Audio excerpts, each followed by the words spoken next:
ហើយរឿងស្នេហាជួបនាងណាក៏បោកប្រាំងខ្ញុំឈឺខ្លាំងពីបាត់ទ្រាំណាស់ពេលជួបអ្នកថ្មីនោះគេនៅតែបោកដោដែលខ្ញុំស្រឡាញ់អ្នកណាស្រឡាញ់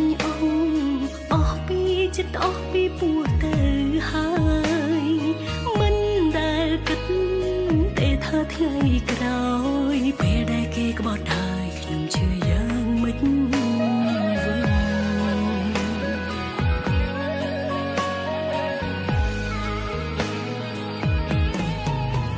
បងសំដែង